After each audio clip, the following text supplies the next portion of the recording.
Hello, everyone, and welcome to Varon Vehicles Skyscraper 2020. My name is Jason Pritchard, and I'm the editor of eVTOLinsights.com. And I'm really happy to be given the opportunity to be part of this virtual event, which focuses on the implementation of urban air mobility in Latin America.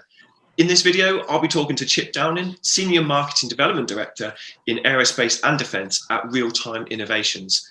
Chip was part of the Varon Vehicles think tank, which discussed air vehicles for urban air mobility.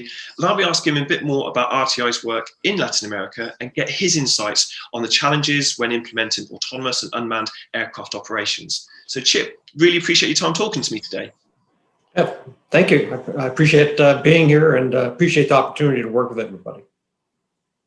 Great, thanks, Chip. So I really enjoyed your presentation on Skyscraper's website about RTI and about the work that you're doing in the industry at the moment. But are you able to tell me a bit more about the work that RTI is doing in Latin America and in particular with Varon Vehicles? I mentioned you were part of their think tank earlier this year.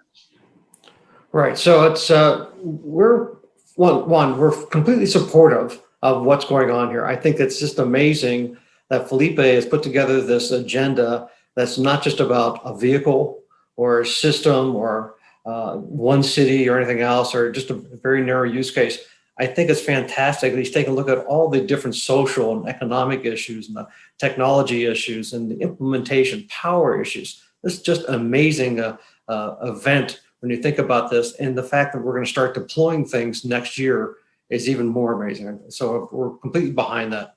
We have over 20 certification partners at Real Time Innovations that I manage. And part of my job here is to fire these folks up to say, look, there's a huge safety and security opportunity here in South America. You have to get on board on this because it's just, and I think we're trying to put together some type of package to actually make this all just a lot easier, because these components are all commercial off-the-shelf components. There's nothing that needs to be customized. The technology already exists. We have this foundation that's ready to go for implementing any type of airborne system, but also the infrastructure systems. So, and that to me is exciting, where you actually are going to be deploying in just a few months, where we can actually very quickly put together a certified solution stack and put applications on top of that and put them inside an aircraft or inside a infrastructure, inside a building, vertiport, or whatever. That's the exciting part of this whole thing. We're ready to go.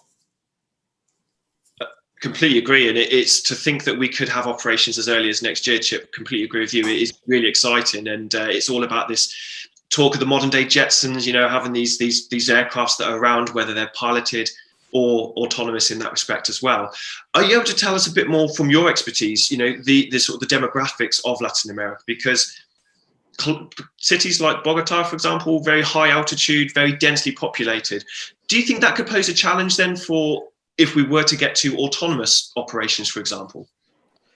I really don't think so. I think that's really an airframe challenge, and we may have city-specific or location-specific aircraft to actually address this. If you have, thin air, you're going to have different types of lift. You may be consuming more energy, so you have to think about how do you tap the energy into those types of situations. I think in most cases, it's not that big of a challenge. It's just a different location that's going to have different operational parameters.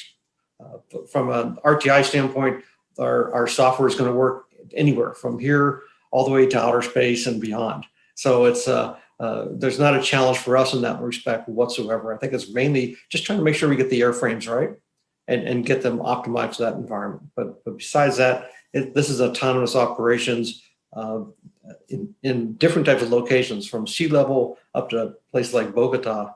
And I think we'll just be able to see some very interesting innovation as far as the air vehicles go. Oh, brilliant. No, again, really appreciate that, Chip, as well. And you mentioned about RTI software, the RTI's Connect DDS software. You touched upon it in your presentation. Really enjoyed that. Really sort of amazing to think what impact that can have on the industry. Are you able to give us a bit more detail about that and sort of what problems it can solve then for companies deploying this autonomous aircraft systems? Well, we're a connectivity framework. We work in real time. We're talking about typically microseconds or milliseconds response time. So if you're going to have a system that's going to be controlling an autonomous platform, I don't care if it's on the ground or underwater in the air, you're going to need that type of response time. You can't have a 2-second response time. It's also peer-to-peer, so everybody talks to each other. There's no central server. So there's no breakdown as far as if the central server goes down, if there's a power outage, these different systems can still communicate. And if one fails, it can actually then connect to another system to get that type of information. So that's the key. Now, the interesting part is we also have things like artificial intelligence, machine learning. These things are not deterministic and typically used inside a safety critical platform, but they can be used to augment all the control systems on a safety critical platform, because using our technology, we don't care if it comes in late, it comes in at different time frames. We can still consume it and the communication will still happen. It just won't happen in microsecond response times, which is great. That's because you really want to have something overseeing autonomy. You don't want to have a human have to oversee everything. You like to have a bunch of smart systems saying, here's how this is going to operate, and we're going to manage this. And if something starts to go that doesn't look right, we can then bring a human into the loop and say, this might need to be addressed, or we have an anomaly going on here. But in most cases, it should be fully autonomous.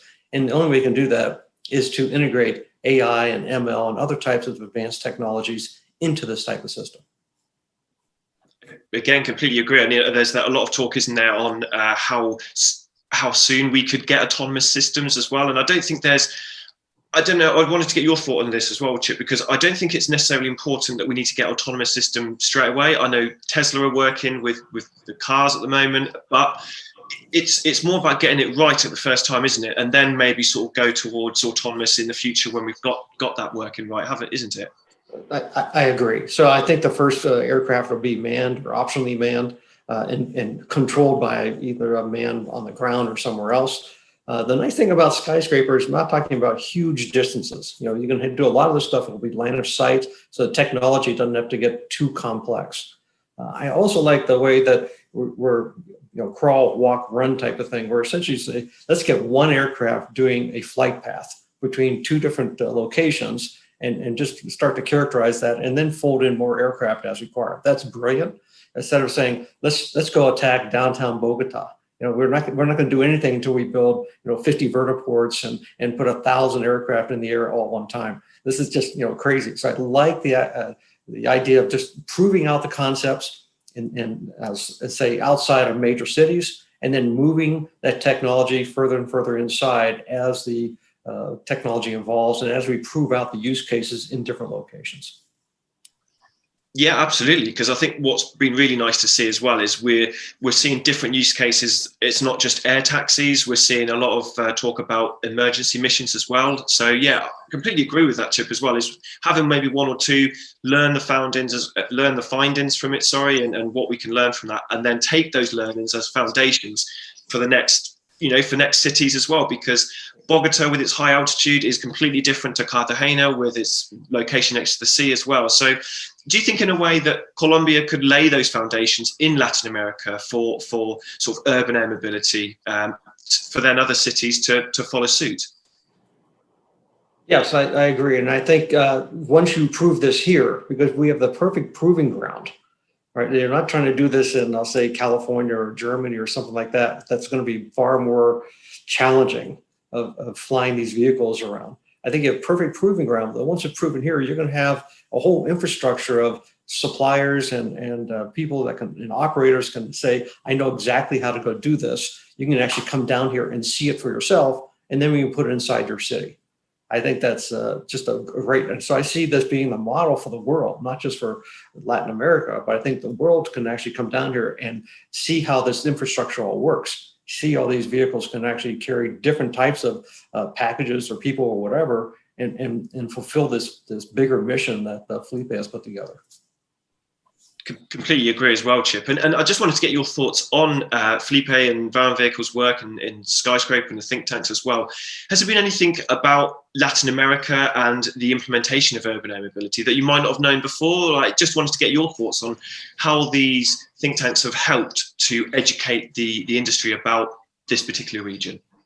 I think the think tanks are just brilliant, because a lot of people can talk about one little segment, They can talk about the regulatory part or the safety part or the flight safety part. You put together this entire package. It says, look, we're going to address all of these issues, and to pull that all together into a public forum and talk about that with experts, and then have industry and people following these discussions also contribute. It's just brilliant. And so to me, it's paving this road to go implement this in a few months versus trying to have this debate and say, yeah, we can't do anything until we have this huge infrastructure in place. We need $10 billion worth of infrastructure. I think you've now mitigated a lot of those requirements of people saying, I need to have billions of dollars to go make this happen. And to have these discussions to get everybody's fears reduced. And everybody's sort of on board saying, this is how we're going to roll this out. It's a very obvious, transparent operation. It's not going to be something that one investor makes and starts doing things in Los Angeles. I think it's far better to say everybody's now involved. Everybody now can contribute and make this whole thing a success. So I'm excited about that. I think that's just brilliant. And I think the fact that we can pull all this technology and all these, I'll say, they're really people issues. You have to get over all the people issues, the regulatory and the fears and stuff like that. Those are all being addressed, and those will be mitigated as they see these vehicles flying around safely. Again, really, really exciting stuff as well, Chip. So thank you for that as well. Are you able to tell us a bit more then about sort of the roadmap then for real-time innovation? So the potential of implementation of urban air mobility could be as soon as next year. But what's RTI doing in the future, or working not just in maybe Latin America, but in this industry as a whole? So we're deeply involved in a lot of different types of technologies right now, and we have government grants to go off in really interesting directions. I think some of the cool things we're doing is the integration of gaming engines. At some point, someone's going to want to visualize this and see what's going on. We've actually had a large airport just contact a gaming engine company, said, how are we going to do this? And the first thing they said is, you need to go talk to Real-Time Innovations. They actually have these connections, so you can bring in all this real-time data, this live data into the system and show this airport in operation. So they can actually visualize this. So I think that's going to be really exciting. And once again, that'll help reduce the fear, reduce the notion that this is going to be dangerous, because you can actually see this in operation at your screen or in a room. You can actually have a whole virtual room that you can actually look around, say, Bogota, and see these vehicles flying. So I think that's an exciting thing. And it's just going to add a level of quality and perception that you just can't get looking at a computer screen. I think it's just great that you can move into this environment and actually see it and feel it and know that there's real-time data. The data you're looking at here is from the actual point of implementation. It's not a game coming from a gaming server. It is the real data. I mean, that's fascinating. I mean, I like my games as well, but to as you said there, Chip, to visualize eVTOL aircrafts going through into Bogota, I mean, that's incredible. And it just goes to show that technology is only going to get better and better in the years that follow, and as we start to get closer and closer to certification. I mean, yeah, as you say, it just really makes me very excited to see where the future holds from that as well. Could that then be somewhere we could potentially use to address that public acceptance? Because again, that's an issue that many people have, and as you pointed on as well, is to alleviate those concerns that these aircraft, they're safe, they'll be regulated, they're going to go through the certification processes. That's definitely going to go through and help get that public acceptance, isn't it? I agree. And people just want to see what's going on. Think about a subway system. They have little blinky lights of the trains going through a station, little LEDs. Imagine if you could actually see the vehicle itself, the whole subway vehicle itself, going through certain stations and just seeing what the crowding looks like and everything else. That would really help. I think, one, because we already have a foundation of safety and security built into the system, it just layers in naturally. This is not a huge investment at all to go do this. But now you can actually have people take a look at, say, their family coming from one station to another. You could actually zoom in and say, I'd like to see what's going on with this one vehicle. You just can't do that today. And using any type of technology and any type of transportation, I don't care if it's an airplane or a vehicle or anything else, you just can't get that. With this type of visualization and gaming technology, I think you can do that And once again, it'll reduce the fears and increase the acceptance. And that's really the biggest challenge we all have, is how do you make this acceptable to everyone? Completely agree, and I think also with the gaming, I think it's going to open up the next generation really of young people as well. You know, give them an opportunity to see what this industry would look like in a sort of a platform that they're used to as well. So I think that's brilliant what real-time innovations are doing. And is that something then that when we start to get in a position where we can show this to the general public, is that something that real-time innovations could be a part of as we try and get that public acceptance on board? Absolutely. We're just a natural fit, and you can take simulated data from anywhere and put it inside a game, but taking that real-time data and putting that into a real system, that's where we fit. So I think that'll help with the public acceptance, without a doubt.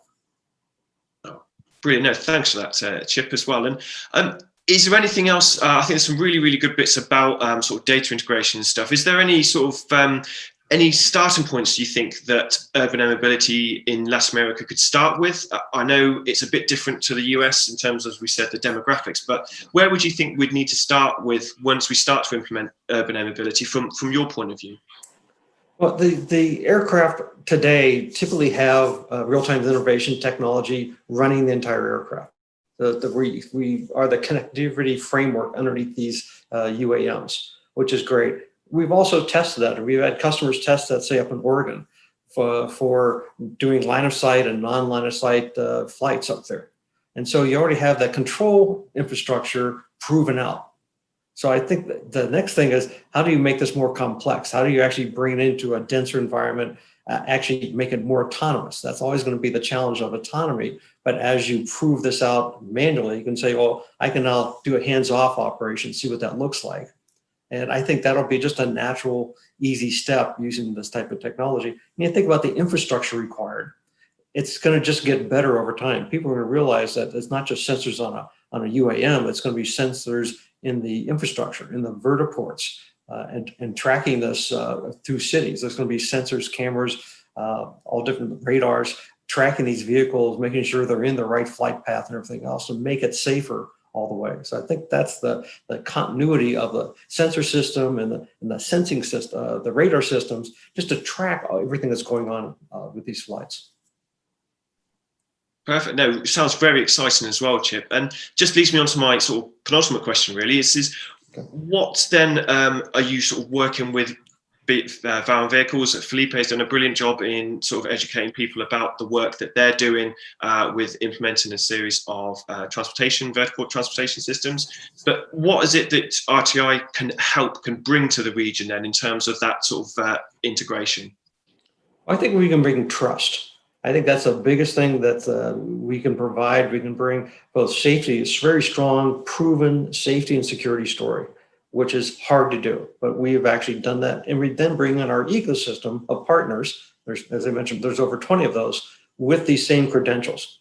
So you can now immediately say, all these safety things that you're worried about, that you think are too expensive, are not. They're actually a COTS product you can almost buy off the shelf and put it inside an airplane or put it inside your building, your vertiport, whatever infrastructure you need. So that's what we bring. We essentially bring trust and this higher levels of safety and security that are affordable. It's not this huge barrier. We're going to do everything in an unsafe mode first, and then at some future point, trying to make it safe. It's just easier if you just do safe first and just take that off the table.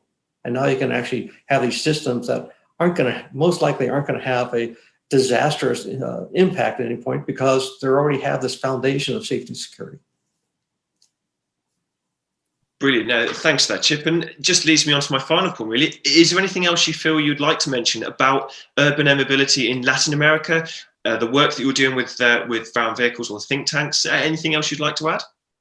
I just appreciate the opportunity to be part of the think tanks. I think that was one of the most educational sessions I've ever gone through, really talking about new industry-leading technology, really thoughtful. Someone's actually, Felipe gets a lot of credit for putting that all together and putting together those sessions. That's just going to take care of a lot of the issues that are facing us, and I'm looking forward to that. We're there without a doubt, trying to make this more affordable and hopefully get to deployment faster. I think that's one thing that RTI is going to really help with, getting this technology into these deployments very quickly, affordably, and with very high trust, safety, and security. Brilliant. Thanks so much for talking to me, Chip. I really enjoyed the conversation. And thank you everyone for those watching. Just don't forget, there's a huge amount of content available from a host of other companies. So you can see Chip's brilliant presentation on www.varonvehicles.com/skyscraper 2020. So Chip, for now, thank you so much for your time. All right. Thank you. Appreciate the opportunity. Take care.